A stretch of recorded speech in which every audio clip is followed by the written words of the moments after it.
Hello everyone, my name is Bernadette and I am the archivist with Derry City and Strabane District Council's Tower Museum. And this year, as part of our programme for the 90th anniversary of Amelia Earhart's solo-transatlantic flight, we have partnered with our colleagues in the Smithsonian Museum in Washington. We were delighted when Curator Dorothy Cochrane accepted our invitation to give a talk on Amelia Earhart and the aviation collections that they have. Dorothy is a curator in the Aeronautics Division of the National Air and Space Museum. She was responsible for the collection for general aviation, flight materials, and the history of women in aviation. She has written articles and blogs on Ameilia, and she's also written extensively on Morrow Lindbergh and women in general in aviation. She's the curator for the forthcoming Thomas W. Haas We All Fly gallery on aviation, and the Barron Hilton Pioneers of Flight gallery. And we're really delighted to pass you over to Dorothy Cochrane today. Thank you. Thank you very much. It's a pleasure to be here today. I'm going to talk about Amelia Earhart at the Smithsonian and some of the collections that we have at both the National Air and Space Museum and the National Postal Museum.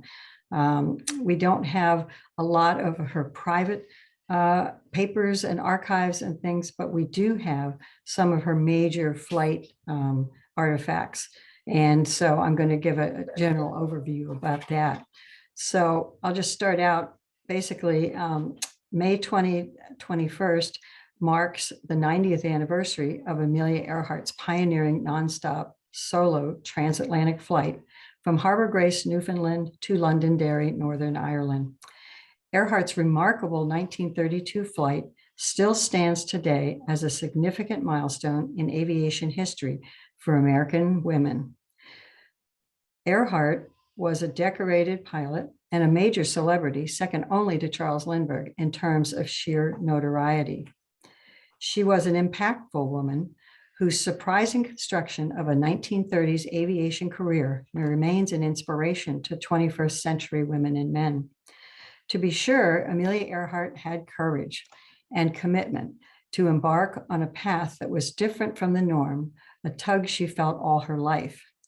After leaving a junior college and nursing World War I Canadian soldiers, she learned to fly in 1921.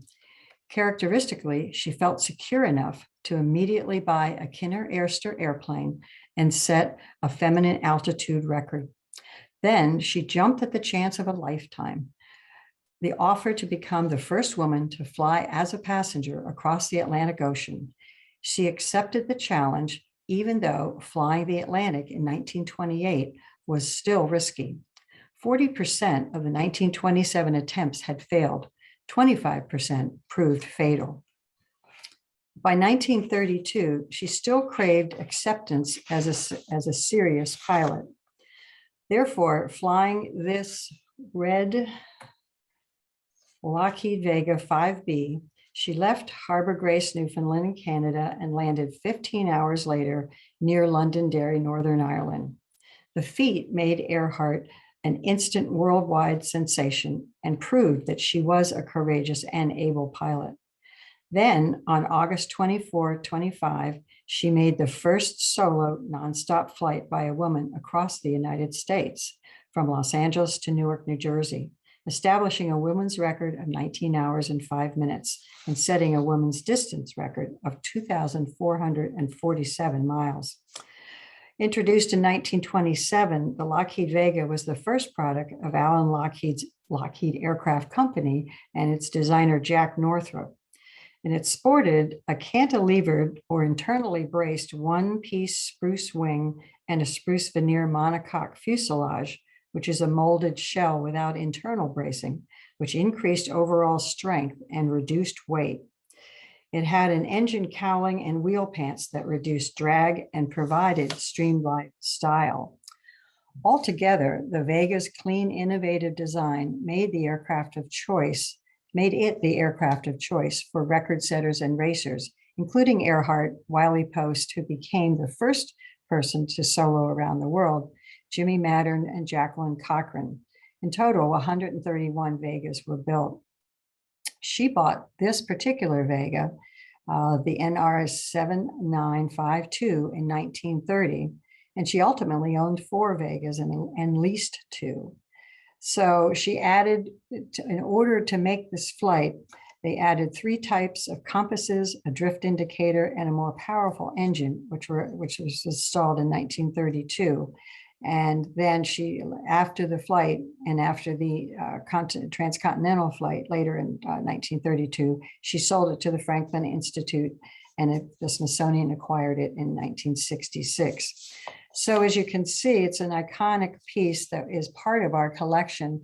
These are some images of it from the former Pioneers of Flight Gallery, which is now being renovated.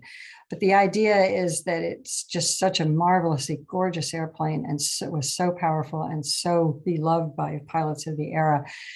And then it's sitting in the middle, directly middle gallery of the National Air and Space Museum. And it's an iconic piece that people come to see all the time. And one of the more recent visitors was Shasta Weiss, who you see in the bottom of this image here, who herself became the youngest woman to fly around the world about 5-6 years ago, in 2017. So it remains an iconic piece that people are drawn to in the museum. And it's currently off display because we are renovating the museum. However, it will come back on display in 2024 when the gallery is reinstalled.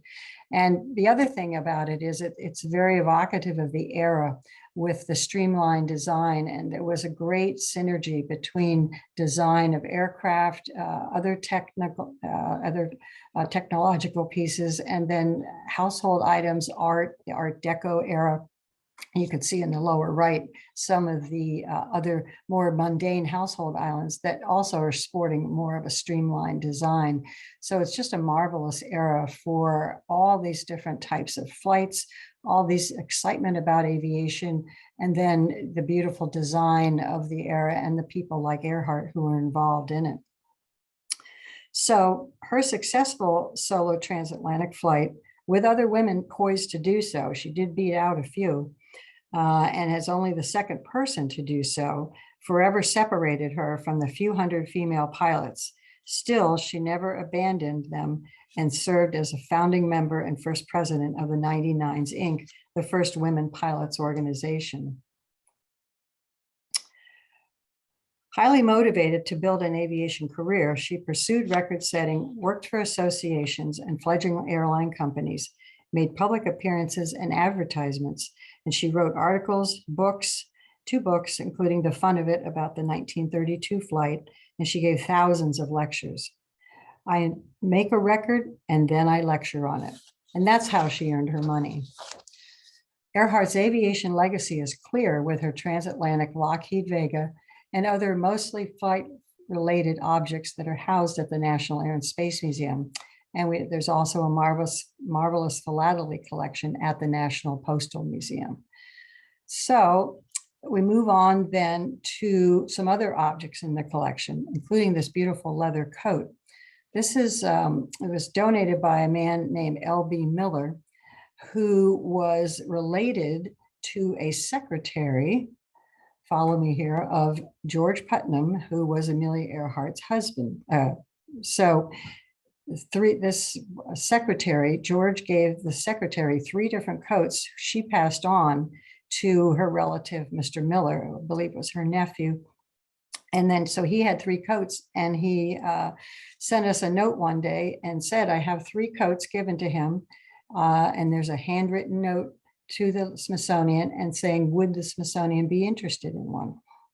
So we definitely were interested in it, and we took it.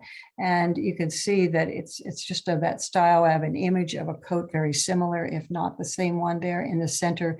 And so this is, the type of gear that pilots wore. She's, this is a marvelous shot of her with the whole helmet and the boots and everything that a lot of pilots sported during the day. And the leather coats were usually lined and kept them warm and, protected from the elements. We also have another cotton flight suit that's displayed at our Uvar Hazy Center. But that doesn't, we're not really sure at all when she used that, although there are pictures of her in other cotton flight suits as well. So, you know, it's just a really beautiful example of the garb. And then here's another one as well. This is a full flight suit that's at the National Postal Museum. Earhart wore this wool-lined flight suit manufactured by Arnold, Constable and Company of Paris and New York. Such suits were essential for long distance flights. And you know, this looks very similar to one that is shown there on the right of her arriving at the Gallagher farm, but we do not know if it's the actual one. She owned obviously several flight suits during her career, so we haven't been able to establish that. But the reason the pilots wore these is because the early airplanes offered scant protection from the elements, especially the icy cold at altitudes of 10 and 20,000 feet. And this was donated by a woman named Elsie M. Williamson, along with a large philatelic collection, which I'll get to in a minute. This is a pair of goggles that were a gift of Richard Evans, who acquired these through, I believe, well, I'm not exactly sure right now where he acquired them from, but nonetheless, these were worn by Earhart in the 1929 National Women's Air Derby. She wore them only briefly from the starting point at Santa Monica, California, to San Bernardino in California, where they were resting on the top of her cockpit and were unfortunately stolen at the time. However, they have reemerged and they are now in our collection and will be displayed again when we reopen the gallery. And you can see the nice picture of her wearing a similar, if not the same pair of goggles. We're just not exactly sure if these are those or not. But, you know, it's just marvelous to be able to match these different artifacts to these pictures of her. They're called Protector goggles. That was the name of the company. And the 1929 National Women's Air Race was the first long cross-country flight for women. And it was kind of controversial because a lot of people didn't think the women should be trying to fly these long distances from Los Angeles to Cleveland, Ohio for part of the national air races. But the women insisted and they made the flights and they did a fantastic job. Louise Dayden won the race and Amelia came in third. Now, these are some of the other objects that we have. These are just marvelous to have in the collection. The one on the upper left there is a trophy chest. And as you imagine, as you see, I have some images here of some of the things that we have that also would go in this chest. Earhart's husband commissioned this chest to be built for her growing collection of trophies and awards and that sort of thing. And so he commissioned it from the Albert Wood and Five Sons cabinet makers, who were very well known on Long Island and in the New York City era. And so it's really a marvelous piece of carpentry and cabinet making. And we have this beautiful photograph of her also with the chest, the only one that I know of that came actually from the Five Sons and daughter of Albert Wood, who gave the image then to Earhart's niece, who then ultimately shared it with us. So it's nice to see a picture of Earhart Amelia enjoying her chest there. And you could see the hand carving and the detail. It's just really gorgeous. And here in this, you can see that there were 3 specific motifs on this wood carved teak. It's a beautiful teak wood cabinet and trophy chest. And these motifs follow her 3 major flights up to that time. First, the solo-transatlantic flight on the left. And then in the middle, she became the first person to fly solo and nonstop from Hawaii to California in 1935, January. And then later in the year, she flew from Mexico City to Newark, New Jersey in 1935. So these are some of the beautiful carvings that go with it. And her name is also engraved on the back of it. And we were so delighted when her niece, Amy Kletter, offered to donate this to us after it had been in the family for so many years. And it's just really, also, it will be back on display in 2024. We also have in the collection this beautiful bust, which was commissioned by women from the American Legion Post, Amelia Earhart American Legion Post. And they commissioned this to be made for an exhibit that was going to be held at the Smithsonian in 1948, actually 49. It's a bronze bust that was sculpted by Grace Wells Parkinson and then cast, and it was made 11 years after her disappearance near Howland Island, and it reflects her legacies as a courageous and dedicated aviator and as an enduring inspiration to women. So, as I said, it was commissioned in 1949 for our exhibit, and it was displayed in the National Air Museum Aircraft Building, which is in back of the large Smithsonian castle on the mall. So, and now we keep it in the exhibit, and it will be returning as well. You also see there in the center, there's a pennant that's from the Women Geographers organization, and Earhart carried this pennant on her 1935 flight from Hawaii to the mainland. We also see her leather coat there and the goggles. In the lower right is a Western Electric radio set, which she also used in a 1939 flight. We put that also in the exhibit. And then interestingly there at the bottom are a pair of scissors. And these are Tom Keen scissors. And there's a gentleman that she used to go to the Oakland barber shop, and Gus trimmed her hair there. And these are the scissors that he used when he last trimmed her hair shortly before her departure from Oakland in 1937. And these are also donated by this Earhart Post 678 of the American Legion. So it's interesting to have these articles and to be able to display them. The scissors are actually displayed out at our Udvar Hazy Center. And then there's the magazine. She wrote a magazine article for the National Geographic, and then she wrote her own book, like as I mentioned earlier, and these are also featured in our gallery. Now we get to I'll get to this in a second. I'll just go back to the NASA archives. One of the things we have is the earlier photo I showed at the Gallagher House, the arrival at the Gallagher House. And that was given to us by Earhart's sister, Muriel Morrissey. So it's wonderful to have that original photograph in the collection. We also have a 1929 letter that Amelia wrote to a gentleman named Joel Schaefer. And he had inquired about listing, he wanted to know about aviation books and how he could learn more about aviation. So she wrote a very nice long reply to his inquiry about that. We also have prints of her fishing off of the Florida coast prior to her world flight. One of the best books, biographies, was written by Doris Rich. It's called Amelia Earhart, a Biography. And we have the collection of her material researched and organized mostly at the Air and Space Museum in preparation for her book. And it's divided into various series with information about the aircraft, information about people involved with the aircraft.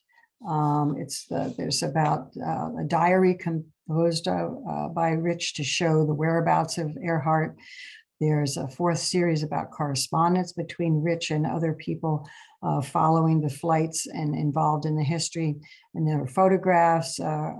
She lists libraries, theories on disappearance, planes, searches, radio, and war information, and a bibliography. So that's a really rich source for creating this biography. One of the other interesting collections is from a man named W.T. Miller, who was a Airways superintendent at the Bureau of Air Commerce in the United States Department of Commerce. And he was very involved in asserting sovereignty over Pacific islands, such as Howland, where Amelia hoped to reach on her leg from New Guinea during the 1930s. And these islands were important to the United States as strategic places in the Pacific Ocean as we were watching Japan get a little more interested in areas of the Pacific and starting to claim islands of its own. So there's a bit of a diplomatic issues going on there, which is part of the reason why she chose Howland Island. So the Miller file has official Coast Guard dispatches from the USS Itasca, which was waiting for Earhart, waiting for her to land at Howland Island, and ultimately instead then helped launch the search for her when she did not arrive. So these are factual correspondences, factual reports. And so they speak to the idea that she really was headed for Howland Island. This is where she intended to land. And unfortunately, she just couldn't find it. But it really dispels the idea of all these other places that she might have gone or landed, all these other theories. They could hear her coming into Howland Island. She had very strong radio strength. And these are some of the files that really talk about, what actually happened and solidify, the fact that she was flying around the world and intended to land at Howland Island. We also have a scrapbook from Paul Mance, who was her manager, aviation manager for a while, that talks about some of her different Vegas that she had. And so these are the people that know her, are involved in her history and in her flights. Newspaper clippings, a scrapbook, that sort of thing. We've got a file from Bert Kinner and his wife. And as I mentioned, she had bought a Kinner Airster when she first started flying. So here is a history of her early time in aviation when she was just receiving her license, when she set this feminine altitude record of 14,000 feet, and the interactions between her and the Kinner family. And she was a representative for the Kinner Airster company and selling aircraft in his name. So that's just part of her early session. We have the Louise Dayden collection. They were great friends. Louise was a very famous, well-known female aviator in the United States as well. And so there is an insight into them as two women trying to create a flight, trying to create a career in aviation in the 1930s. One of the really important collections is Elgin Long audio recordings. And Elgin Long was a pilot himself for many years, did record setting. But after he did his record setting, he set about to, it's an extraordinary collection that consists of 156 separate interviews or sound sources by him and his wife, researching Earhart and devoting his later life to trying to figure out how she missed it, Howland Island, what went wrong. And his notes and his expertise in this area were then picked up by David Jordan of Nauticos, an oceanographic engineering and search firm that's conducted 3 missions based on Long's research in the vicinity of Howland Island. And they do hope to go back again and try to locate her plane. So these are very valuable audio collections that we're just delighted to have. And then we have other microfilm from a variety of sources that have, all kinds of attachment to Earhart. Then I move on to the Postal Museum, and philately supported Earhart's career in a variety of ways. The sale of her flown philatelic souvenirs helped offset the expenses of her aeronautic adventures and further ensured her legacy in aerophilately. She personally collected examples of her mail and exhibited them herself in May of 1936 at an international stamp exhibition, where she spoke and distributed exhibitor awards. And in 1968, Elsie Williamson, assisted by a stamp dealer, donated Amelia Earhart's personal collection of flown mail with photographs and the leather flight suit to the Philatelic and Postal History Division of the U.S. National Postal Museum. Williamson had acquired the collection directly from Earhart's husband, George Putnam. And it includes just a variety of things here. You can see there's a cover for the Friendship Flyers, which is the 1928 flight in which she became the passenger, autographed.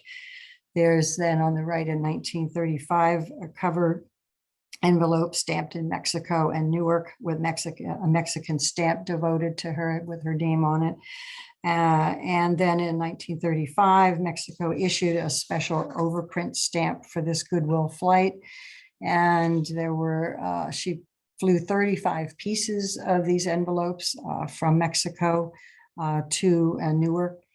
And then there's just a variety of other things. And then there's, following her transatlantic flight in 1932, in the lower left there, Rome celebrated Earhart. And she toured there and actually met with Mussolini, who autographed this souvenir for her, which was another stamped philatelic cachet envelope. And these are the type of things that you carry and then you can sell later and earn a living on. But you see in the lower left that there is in green ink Mussolini's signature. She visited London and Paris, and then she and Putnam went to Milan, to Rome.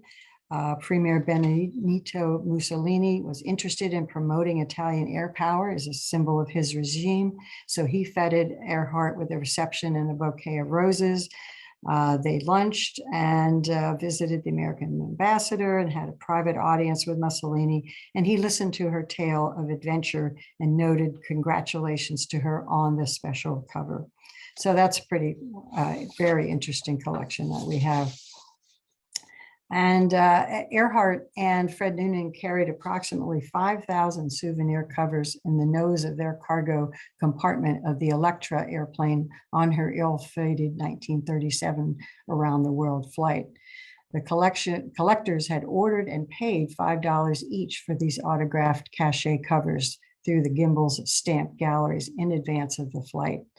And then there's an 8-cent, here we go, 8-cent airmail stamp honoring Earhart with her Lockheed Electra aircraft. So there are the round the world cachets that were to be sold, that were to honor her round the world flight, which unfortunately she was unable to finish. And then there's a nice model that we have of the Lockheed Electra that we also put into our collection. I do want to mention that we've had visitors from Northern Ireland. We've had some of the Gallagher family visit us. So I have a picture here of David Harshaw, grandson of Robert Gallagher, who with his wife Daphne in May 2011 visited.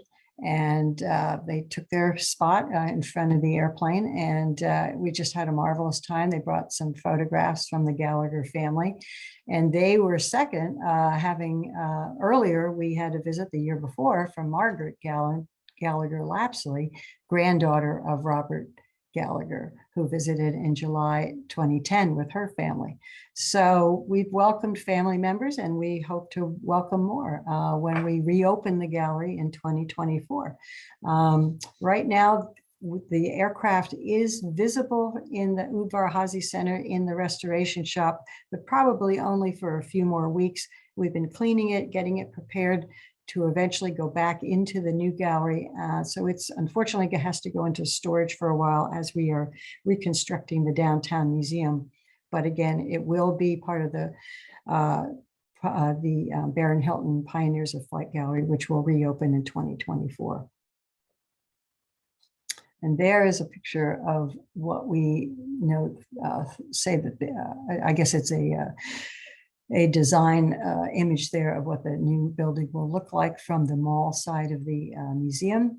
And we will have in the museum various panels on the floor where we take quotes from key individuals in American aviation. And so there is one there quoting Earhart, saying that there's more to life than being just a passenger. She was one of the aviation pioneers, and so she's there, will be celebrated in the museum. So I'll just mention that, you mention Earhart's name and everyone perks up, and yes, they know who she is. They probably have an opinion on why or where she disappeared in her flight. When an acknowledged media star disappears off the face of the earth, public speculation will run wild, and her disappearance remains one of the great mysteries of the 20th century. But even after the largest U.S. maritime search, the end came up empty, and Amelia Earhart was declared legally dead. Nearly 85 years later now, her disappearance still continues to fuel speculation, and to a great degree, her name remains in the public arena because of it.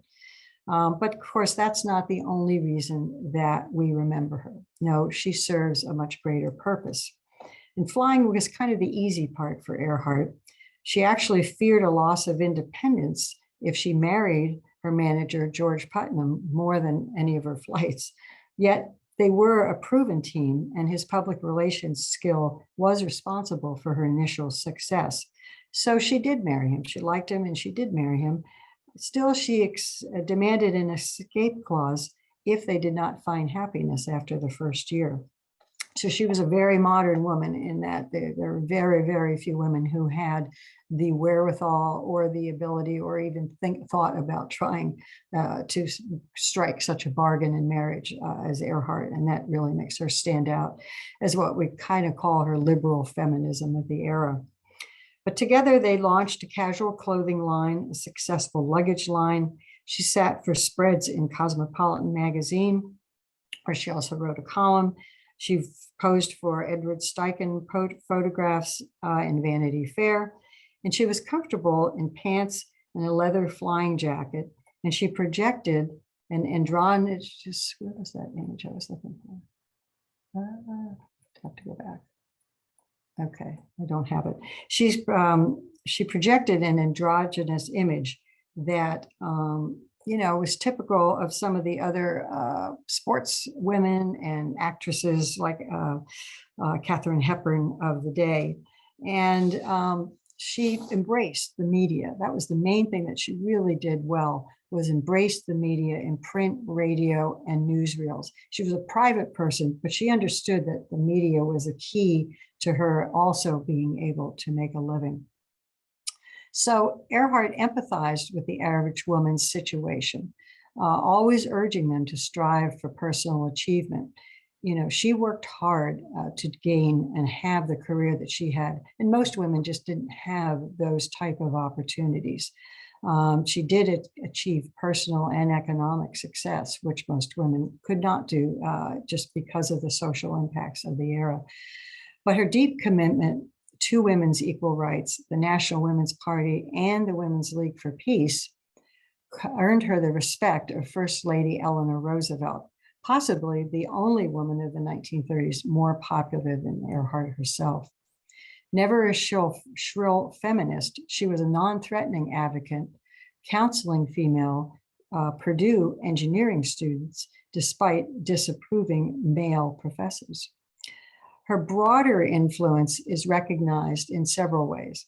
For example, in the mid-1970s, Judy Chicago produced The Dinner Party, an artwork celebrating 39 mythical and historic women at place settings around a table, and another 999 women, including Earhart, on tiles on a heritage floor.